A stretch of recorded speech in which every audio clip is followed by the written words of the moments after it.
بەرنامەی پرسی ڕۆژ بەڕێز مام ڕۆستەم فەرماندە و پێشمەرگە و تێکۆشەری دێرین و ئێستا میوانمانە مام ڕۆستەم زۆر بەخێر بێت بەخێرات سەرچاو زۆر بەخێر بێت ئەم ڕۆژانە لەسەر شەقام دەتبینین لەگەڵ خۆپیشاندەرانە دەتبینین لە پێشەوەی بەڕۆحێتێکی پێشمەرگانەوە لەسەر شەقام دەنگی کوورد دەگەیەنی هەستە چۆنە کە بەشدارێکی لەو خۆپیشاندانانە زۆر مرتاحم و زۆر دڵخۆشم بەڕاستی کە سەیری خۆپیشاندەرەکانەکەم لە 85 بۆ 90 گەنجن ینی زۆر خۆشە گەنج ئەو حەماسەی هەبێ لای هەنێک خەڵکی حاشە حازری ڕووخا وان ئەزانی گەنجەکانمان نانە سەر شەقام کەچی دەرکەوت گەنجەکان ئێمان هاندا بۆ سەر شەقام ینی من لێرەوە دەستی یەکە بە یەکەیانە گوشتم چاوێن ماچەکەم کەونە حەماسیانە لێرەش و لە ئەوروپاش ینی وایان لێ هات ئێستا کورد بێ کەسی پێوە دیار نییە جاران کیمابارانی هەڵەبجە کرا 20 کەس نهاتە سەرجادە لە ئەوروپا ئێستا سەدان هزار کەس لە بریتانیا لە ئەمریکا لە حتا لە ئیسرائیل لە ئیسرائیل ئەو دوێنەوە پێرە یەک خۆپیشاندانیان کرد وەکو ئەوانەی ئەوروپا ینی وایان کرد ئیسرائیلشی بنیامین نەتەنیاهویان ئیجبار کرد کە بێتە دەنگ ئەو غەدرە لە کورد قبوڵ نەکرێ لەبەر ئەوە لێرەوە جارە پێشە مشتی من سەرخۆشی لە هەموو کەس و کاری ئەو شەهیدانەی ڕۆژئاواکەم یەک بە یەکیان چاویان ماچەکەم ئیشەڵا ئەمە دوا ناخۆشیمانە بێ ئەمە ئەبێ بنەمای سەرکەوتن بۆ هەر چوار پارچەی کوردستان ئیتر ناوێ بڵێن هەر چوار بڵێن گەلی کورد بووین بە یەک پارچیان ئەمە ئەڵێ هەنێش شەڕێ خێری پێوەی بەڕاستی ئەمە خێری پێوە بوو کورد بوو بە یەک ئێستا یەک کوردستانی حتا هینیش ئەویان لابرد سووریای دیموکراتیان لابرد کردیان بە سووریای کوردستان یعنی پەگەیان کرد باهین مەسەلەن بڵێن هێزەکانی ڕۆژئاوای کوردستان نەک سووریای دیموکرات ڕۆژئاوای کوردستان لەبەر ئەوە ئیسا لە هەموو دنیا حتا کۆنگرێس من لەگەڵ یەک دوو برادر قسەم کردو لەگەڵ کۆنگرێسمانەکانە قسەیان گوت جەنەڕاڵ ئەدین و ئەمانە ئەڵێ زۆر زەختێکی تەواومان کردوتە سەر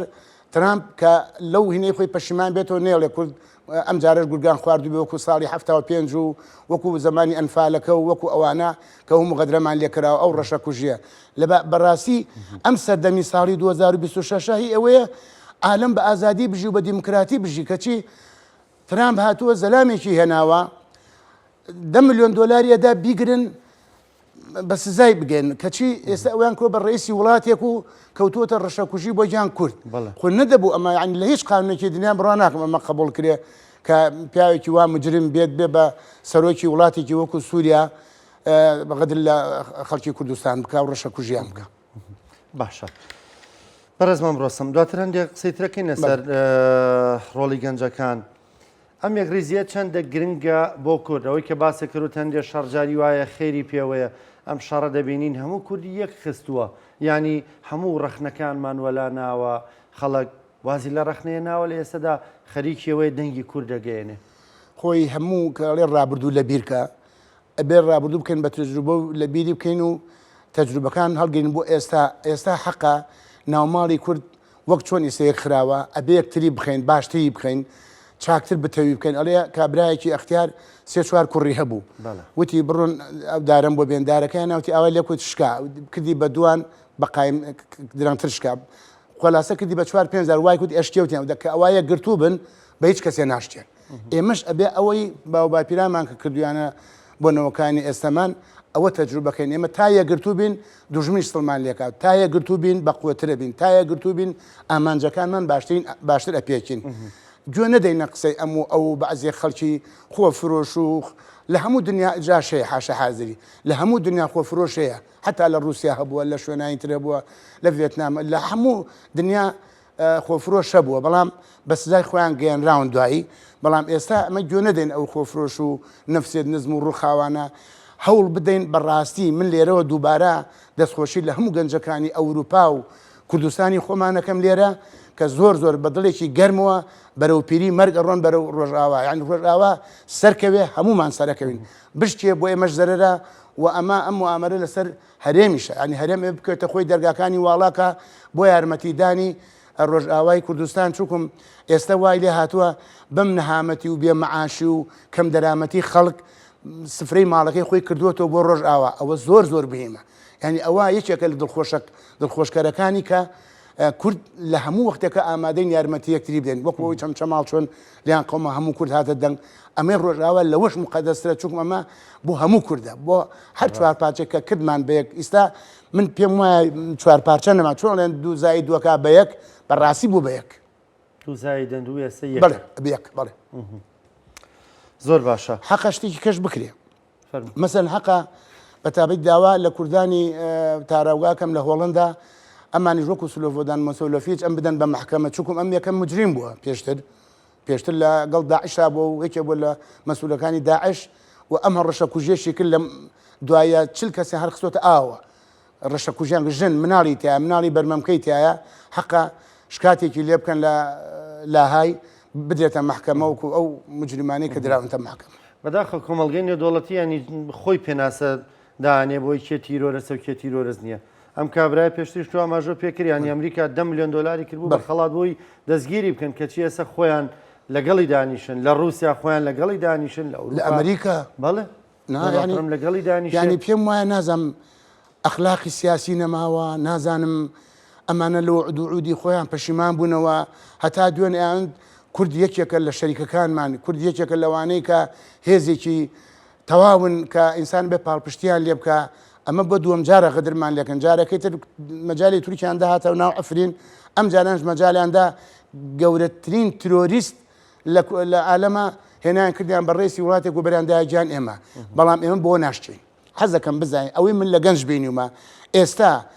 چەکداریان کە ڕێم سەدان هەزار چەکدار لەم کوردستانی خۆمانەوە بڕە بۆ ڕۆژئاوا خۆی بەختە وەک زمانی هەفتا و هەشتاکانی ئێمە بچن لێ بجەنگن دوێنێ شەو گەنجێکی کەرکووکی لە سەنگەرەکان لە دێرگ لەوێ شەهید بووە ئێوە فەخرە ئەوە بمایە ڕەنگە بە نەخۆشیەک مردایە کەسوکاری قێزیان لێ بکرێتەوە زۆر نەخۆشەیە وەڵی لە سەر جێگا ئەڵێ خۆ ئەمری ئامانەتی لێ بسەنێتەوە دەشت بمرێ باشتر لەم حاڵە بەڵام شەهید بوون سەربەرزیەکە هەتایە وەکو دەنیس ئەمێنیت هەنێەوە جێی فەخرە لێرەوە سەرخۆشی لە کەسوکارێ و براخۆشەویستی خۆمانەکەین لە کەرکووک باشە مامڕۆسم لە ژیانی پێشمەرگایەتیدا زۆرت بینیوە لەوانەیە کە لە سەرمەرێکدا داوای پاراستنی کوردبوون و یەک ڕێزی و کوردستانیان کردووە داوای بەرزڕاگررتنی ئاڵای کوردستانیان کردووە بەڵێەوەی ئەم بەیانێ من سێرەوەی بەڕەحمەد بە قازی محەممەد مەکرەوە وا جوان دای ڕشتووە بزان لە سرە مەرگا بووە مریان بەرەو پەتی سێدارە بردووە نەسیحەتی کردووە لە یەک بگرن یعنی لێگرتووی بەڕاستی مشتێکە کرێ ئێستا شکور بەرەو یەکگرتو ئەچین و یەکگرتو بووین ئەوە لە هین لە باکوور سنووریان نەیە سنوورە دەستکردەکان شکان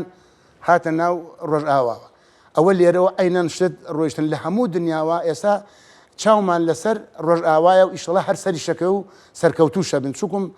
خەباتەکە ئێمە خەباتێکی ڕەوایە ئێمە داوای داگیرکردنی تورکمان نەکردووە داوای داگیرکردنی سووریا ناکەین داوای داگیرکردنی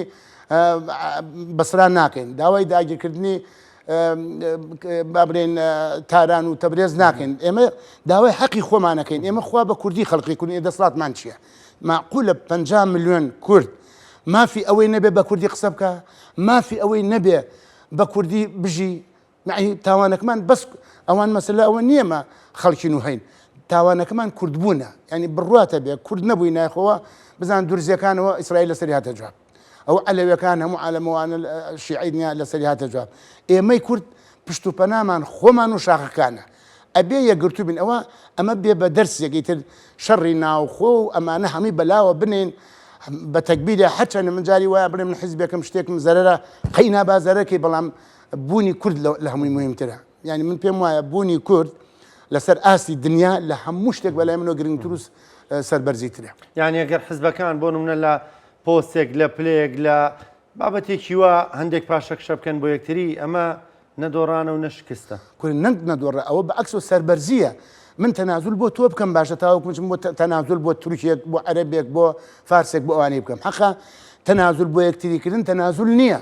لێخۆشبوونە لە یەکتری ئەوە دڵخۆشکارە بۆ لە تۆ بزان میلەتەکەمان هەمووی لەوەتی هەیە 100 ساڵە داوای یەک ڕێزی ئەەکەن ئێستا یەک ڕێزیەکە هاتو بەرماڵی خۆمان پێویست ناکە مناقەشە بکەین لەگەڵ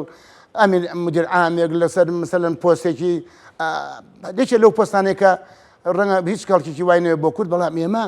ئەوەی مهمە بەلای ئێمە ئێستا بوونی کووردە بوونی کورد بچەسبێنین لە هەموو دنیا بە تایبەتی ئەوانەی ئەوانەی ئەوروپا زۆر دڵسوازاران دەستێن جاران بۆ کیمایەکەی هەڵەبجە هەمووی 100 کەس نهاتە زەرجادە ئێستا 100,000 ئەوە زۆر میمە کچ و کوڕ زۆریش سیرەکەی هەمووی گەنجن یعنی من دڵم زۆر بۆ خۆشەکە هەمووی گەنجە هەنی گەنجەکانمان وشیار بوونەتەوە گەنجەکانمان گوێ نادەنە حیزبایەتی گوێ نادەنە بەعزێ زەرەر و زیان گوێ ئەدەنەوەی چۆن ئەم کوردە سەرکەوێت چونکە سەرکەوت گەنجەکەش جێ بێتەوە کە سەرکەوت گەنجەکەش ئەبوژێتەوە کە سەرکەوت گەنجەکەش شەهادی باش بەدەسێنێ کاسبی باش بەدەسێنێ ئیشی باش بەدەسێنێ ڕووسور و ڕووسپێ بێ لە ناو میلەتەکەی خۆیان لەبەرەوە چۆن باسی کە یەکبوون هەرکەمە باشە مام ڕۆستەم لە خۆناغێک لە خۆناغەکاندا کێوە خەباتان دەکرد لە شاخ ینی دوای جۆرێک لەوەی بێیوان نابوون کە دەبینن یعنی ڕەنگە تێگەیشتنەکەوا بوو بێ گەنجەکانمان ڕەنگە نەتوانن ئەو خەباتە درێژە پێ بدەن ڕەنگە ئەو ڕۆحێتە کوردبوونیان نەبێ بەڵام لەمەی ڕۆژاوایە مانیشتەکە تەواو پێچەوانە بۆیەوە ناڵێم هەنێک خەڵگەیانوت وڵا گەنجەکانمان خەرکی تیکتۆپ و نازانم ئایپات و ئەوانن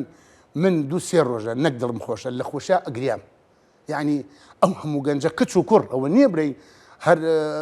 کوڕەکانمان کچ زیاتر لە کوڕەکان هات هەمووی گەنجن و داوای سەرکەوتنەکەن و داوای یەکڕێزی کورد دەکەن ئیتر ئاقا ئەم حیزبانش بەخوانە بچنەوە ئەم یەکڕێزیە بپارێزن و گەورەیکەن و ڕێگال لە هەموو شوێنە ئاواڵەکەن بۆ هاوکاریکردن بۆ ڕۆژئاوا یان ڕۆژئاوا وەکو وتم پێشتر سەرکەوێ هەمومان سەرەکەین چکۆم ئەوش پارچەیەکە لە خۆمان ئەوێ بشتێ گشتمانەشتین وەکو جەبهەیەک وایە مەسەمرێن لە جەبهەیەکین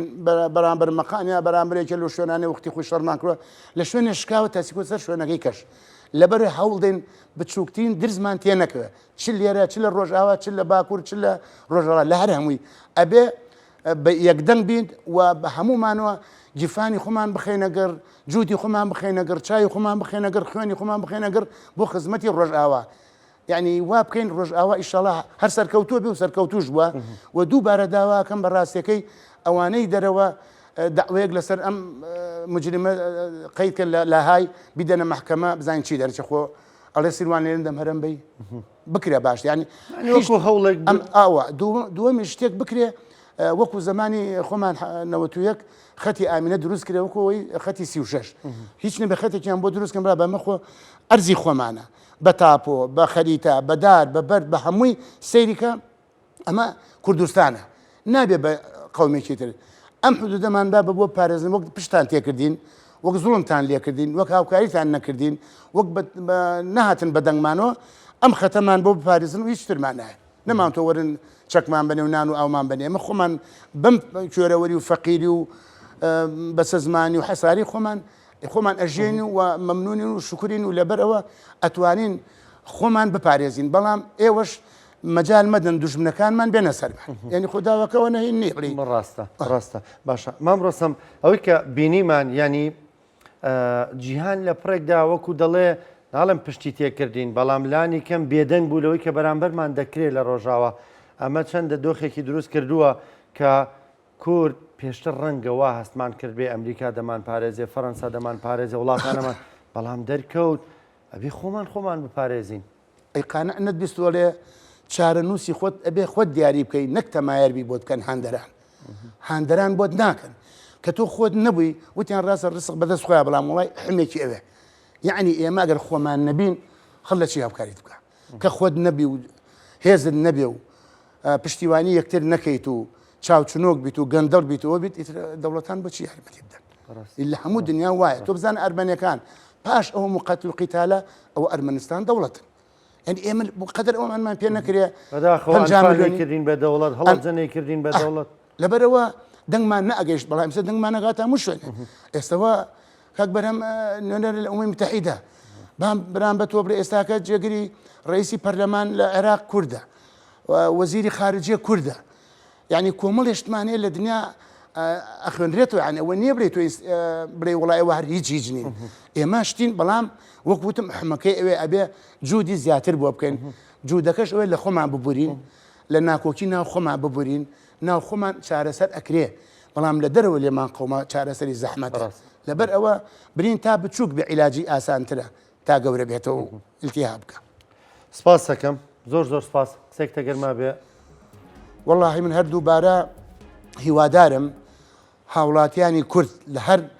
ئەبێ بڵم هەر لە یەک پارچەکە ئێستا تازە بوو یەک پارچە هەمووی یەکدەنگ و یەک ڕەنگ خۆی فیداکات هەرێکە بە قسە بە پارە بە سفرە بە خواردن ئەوەی چەکی پێڕێگە بە چەک بە ئەوانەی دەرەوە ئەوروپا بە خۆپیشاندان بە هەمومان خەریک بین ئەم جوڵانەوە کب نەبێتەوە گەورەیک ئەوە مەبەسی منە. دەست خۆش بێ سپاس بۆ بەشداریکردن زۆر بەڕێز مام ڕۆستەم سپاس کە لەگەڵمان بی. زۆر سوپاسدانەکەم و دووبارە هیوادارم ڕۆژئاوا سەرکەوێ و ئێمەش لە خزمەتیانین هەر دقیقە هەر سەعاتێ ئێمەیان پێویست بێ وەک پێشمەرگە سەرەتایەکان ئامادەین. دەست خۆش بێ.